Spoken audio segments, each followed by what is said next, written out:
The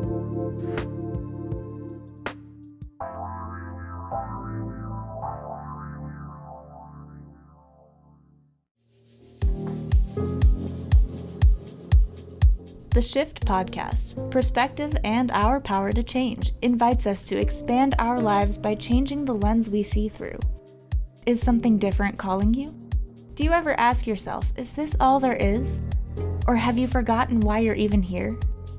Trish and Diane create insightful and empowering conversations about connecting the self, soul, nature, and community. Navigating life by choice rather than circumstance is how we make the shift to expand our humanity. The shift starts now.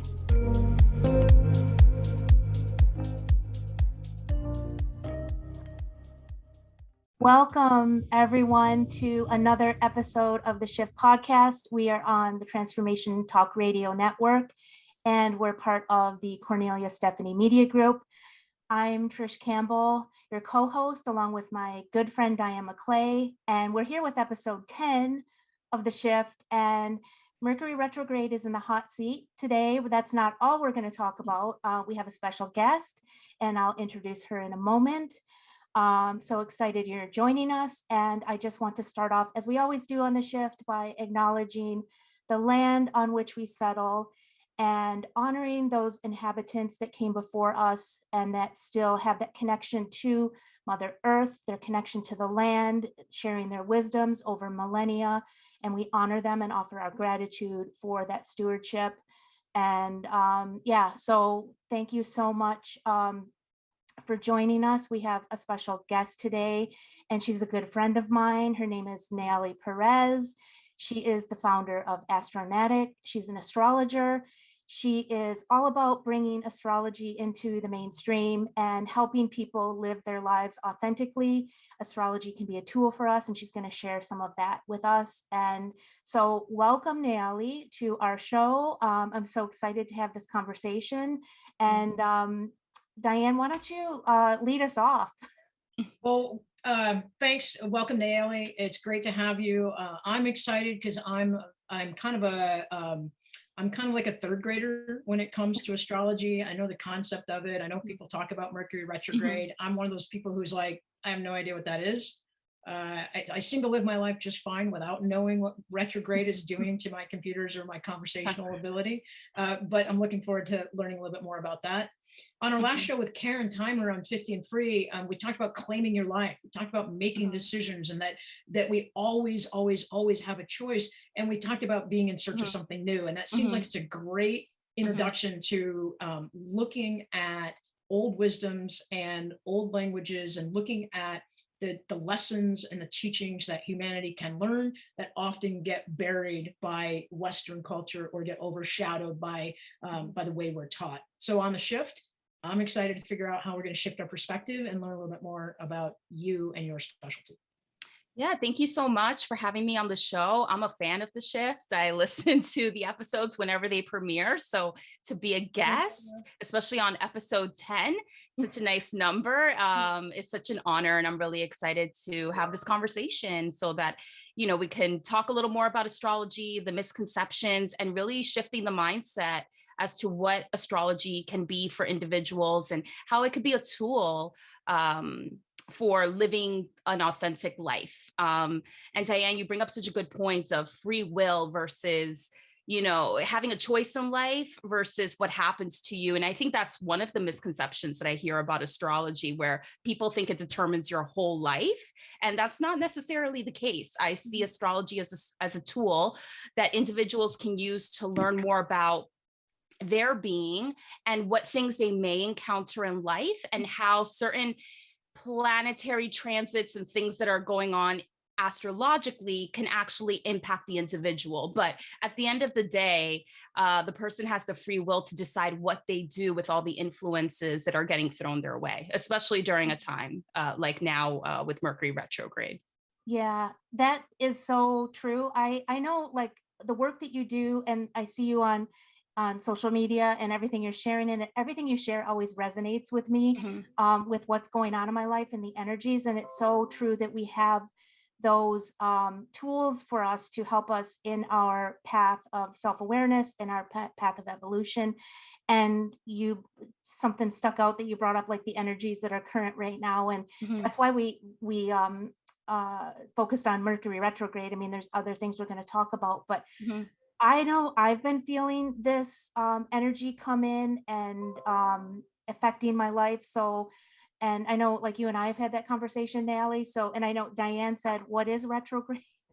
Yeah, who is Mercury retrograde? Who is this guy? Like, I wouldn't want to be him because I get blamed all the time for everything. Yeah. Yeah. I mean, that's a good question. It's more like, what is Mercury retrograde? But with everything that happens during those times, it can feel like there's somebody behind the scenes, like almost playing a joke on you. Actually, Mercury retrograde happens for most of a year.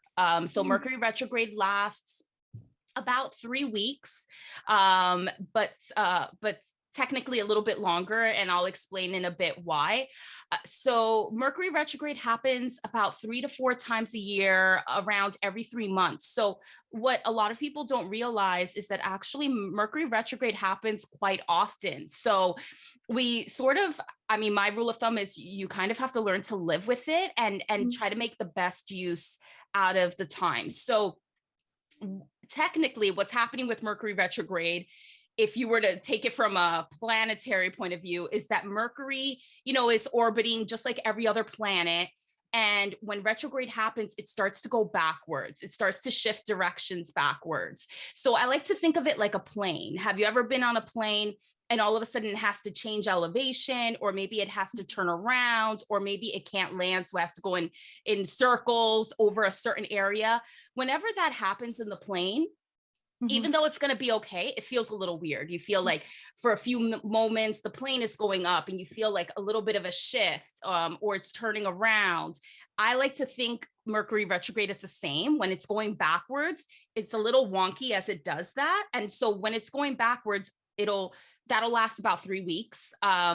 But then when it starts going direct again, which for this go around, Mercury will be going direct October 18th. When Mercury starts going direct, it's like a plane changing direction. It's not like just a smooth change in direction. It's a little wonky. It's getting its bearings and it's starting to go forward. So that's, some people that follow astrology, they may hear about the post shadow, and that will usually last like a week and a half, maybe 2 weeks after retrograde.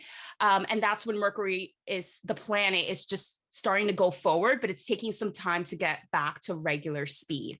So you may hear around on the internet that this Mercury direct will be happening October 18th. But when I check the degrees, Mercury, the planet, won't be back to normal until about October 31st or November 1st.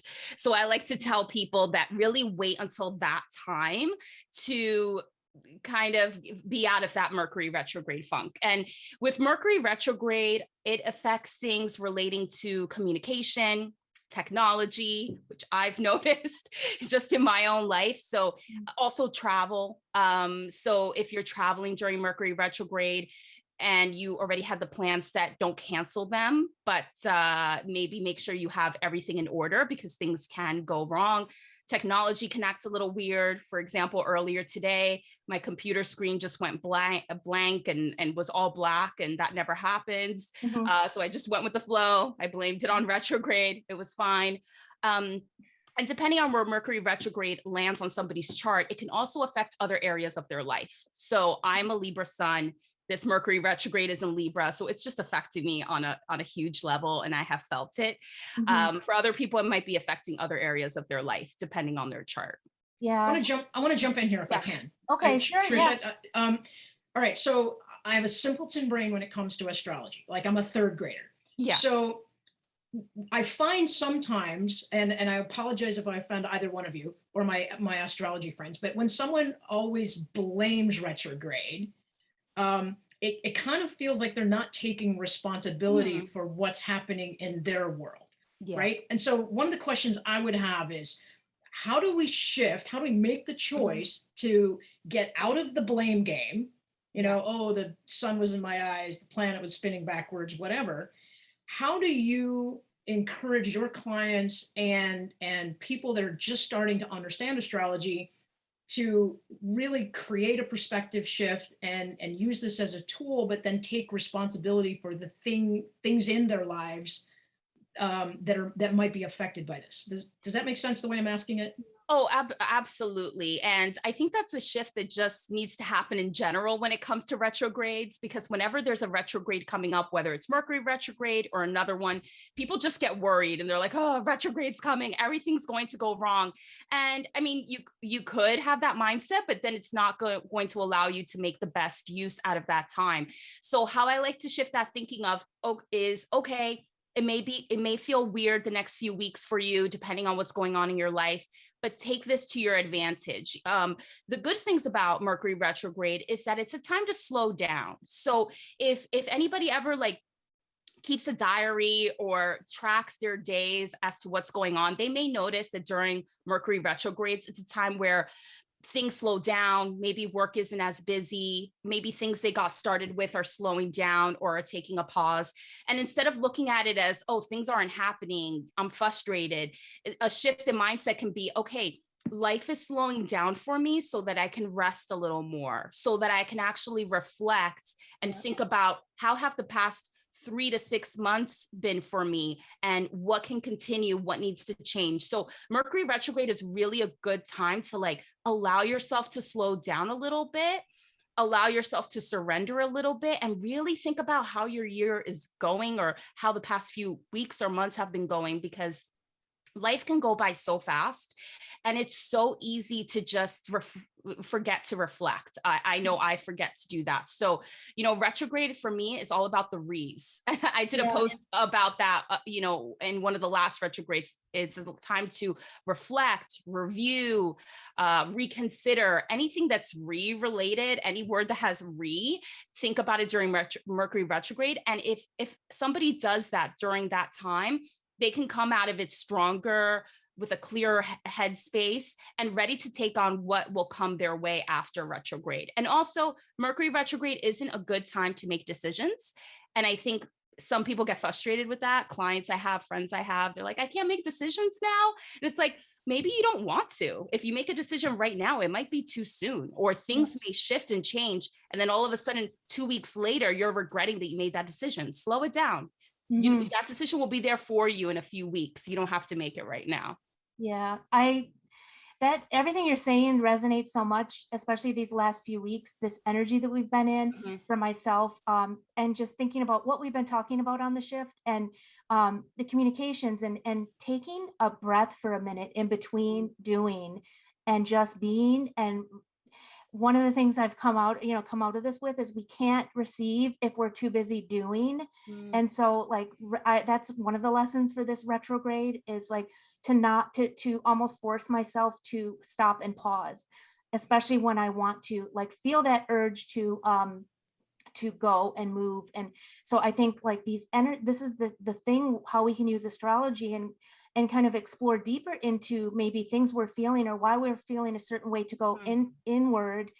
A lot of people are feeling that right now because that's what Mercury retrograde is about kind of going inward. It's reflecting, like you said, the re's, and taking a look back at the lessons that we've learned over the last few months, what we want to take forward with us going forward, and maybe letting go of some things. And I mean, I know that's been my experience. And what I, think of too is how, we touched on briefly, that our chart, we can look to it to blame or to whatever, but we can also look to it for can't talk.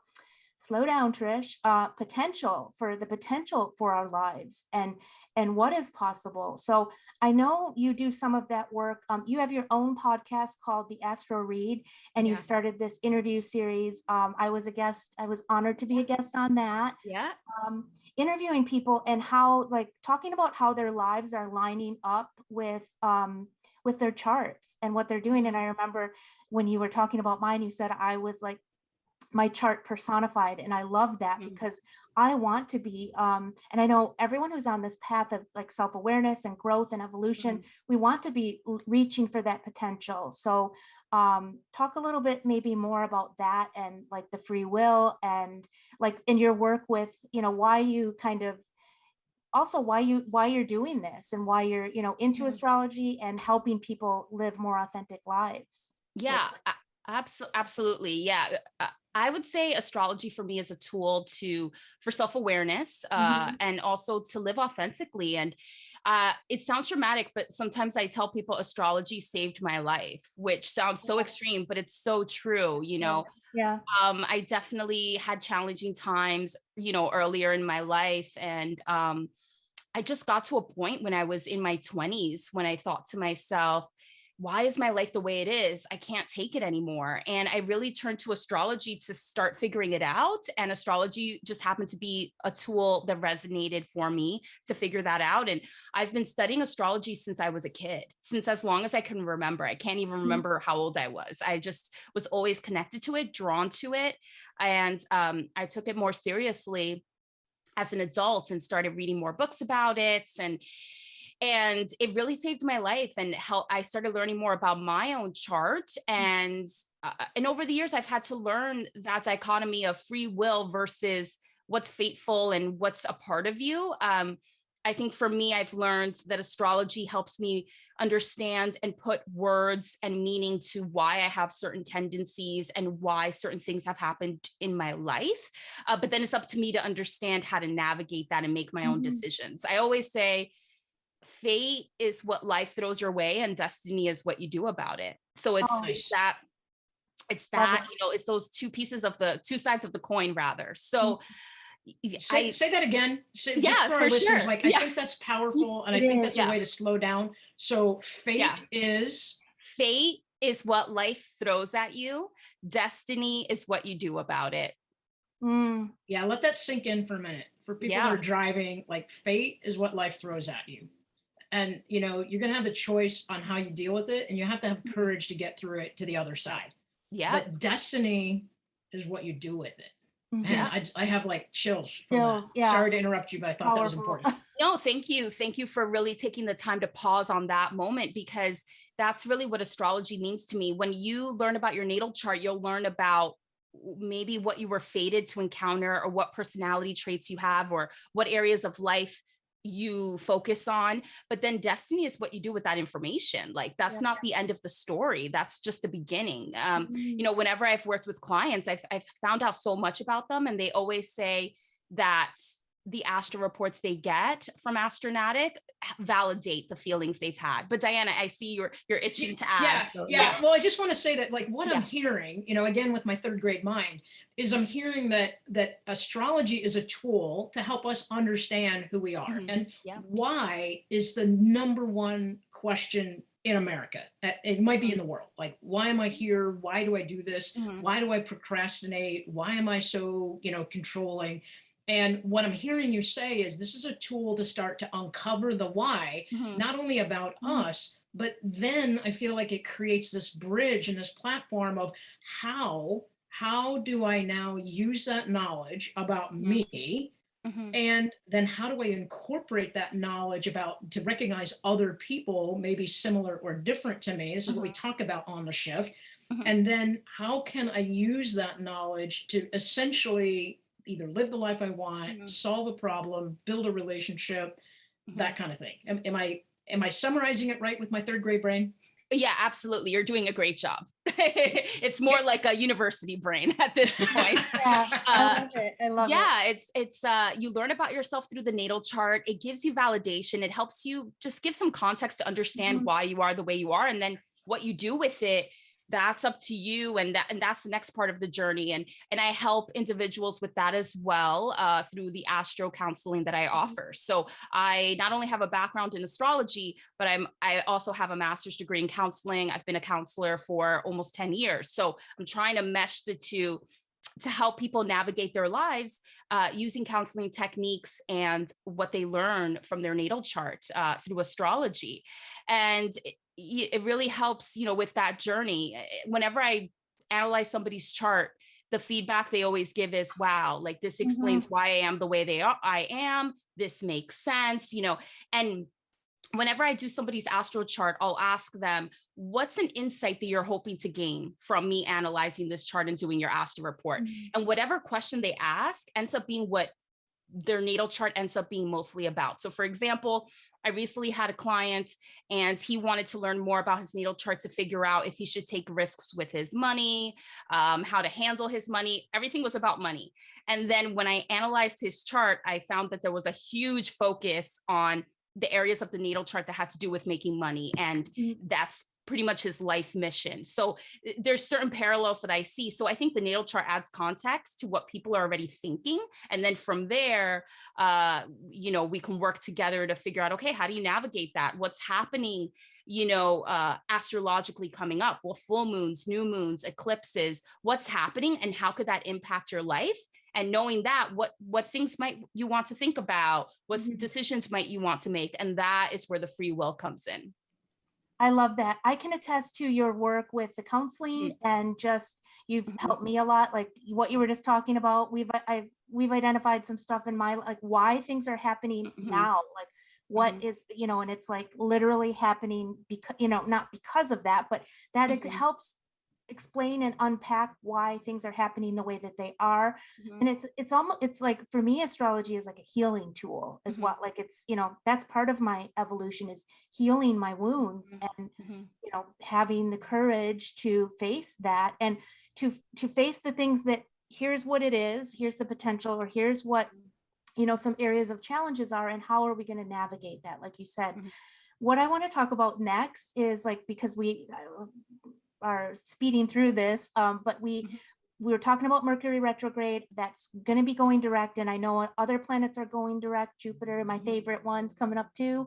And but can you talk about the upcoming energies that we can maybe prepare for and help us in those, navigate those? Yeah, absolutely. So this fall, we're kind of halfway through it, I guess. There's still more to come. I think the fall and the end of this year will be very interesting because planets that have been retrograde are going direct. So it's not just about Mercury. I think that's another misconception people have, that Mercury is the only planet that goes retrograde, but other planets go retrograde too. And their retrogrades can last a lot longer. So Jupiter is going direct October 18th. So that's on Monday coming up. And that will probably take a few days or another week or so to get at its full capacity. But that should be interesting for people because Jupiter is the planet that's all about expanding your horizons, opportunity. So while Jupiter has been retrograde, people may have felt like certain things they wanted to do, they really couldn't do, like their wishes weren't coming true. And so with Jupiter going direct, some of the wishes that people have had might start opening up and people might feel a little bit freer.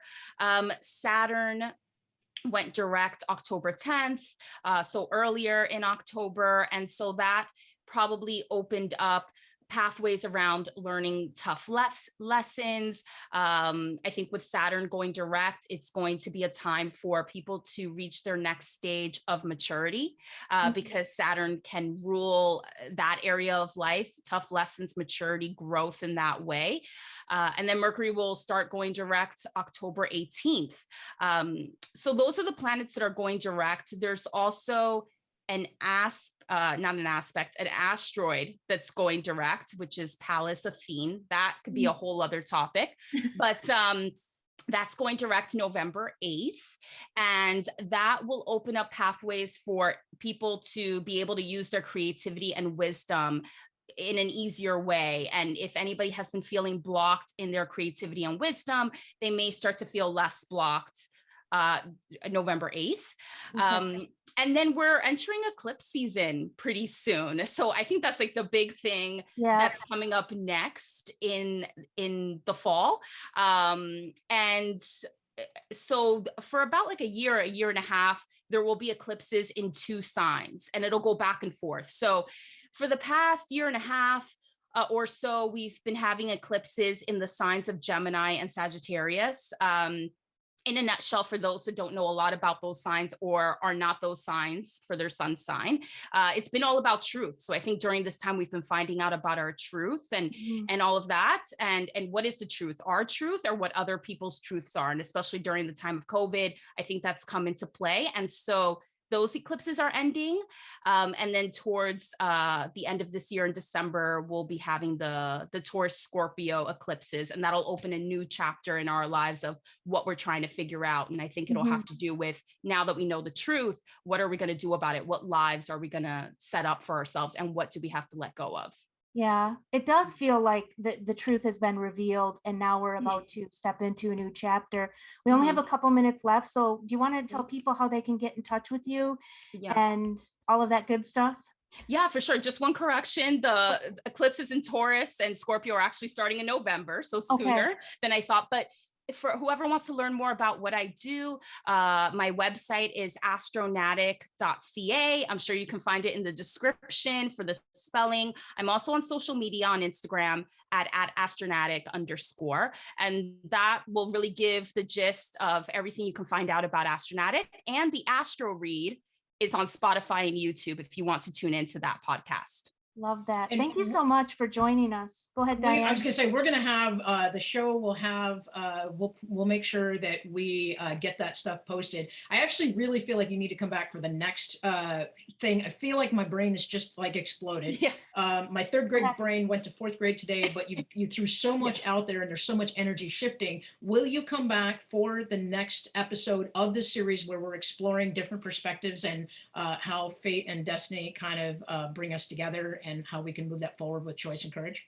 Yeah, I would love to. And even if possible, my co-host on the Astro Read, Stella, is also very insightful. So she might want to join in too, but I'm happy to come back. I've had a great time being a guest on the shift today. So thank you so much for inviting me. And I'm looking forward to another episode about this. There's so much that could be talked about, you know, it can go on and on. Yeah, absolutely. And what I want to do is I want to invite all of our listeners that are here now to stay tuned for Cornelia Stephanie and the stories that inspire hope. Trish and I are going to jump on that show and we're going to have a great conversation there. But ironically, the 18th, we're going to be launching the Cornelia Stephanie Media Group app. And you talked about expanding horizons, opportunities opening up. That's going to be a great way for anybody who's got who's an expert in their field to connect with Cornelia. It's going to be a great way for our listeners to see all of our podcasts and more information about you in one location. Yeah, great. Come join us over there on that app, Nayelli. Yeah, I got to think about it. I mean, Jupiter's expanding for all of us. Yes. I have to think about what it could mean for me in Astronautics. So why not? Yeah, love it. Thank you, everyone, for joining us. Keep your awareness open around astrology. Use it for your tools, for your healing, expansion, all of that. Thank you for joining us. We're doing this together, and the shift starts now. Thank you for listening to the Shift podcast, where perspective and our power to change intersect. Slowing down to look at things from a different angle is necessary to effect positive change. You hold the power to transform yourself and your life. It is already inside you and it's within reach. Clarity comes from awareness. Momentum comes from choice. Healing, growth, and transformation happen on the Shift podcast. The first and third Fridays at 12:30 p.m. Pacific. For more information, go to invibe.ca or dianemcclay.com.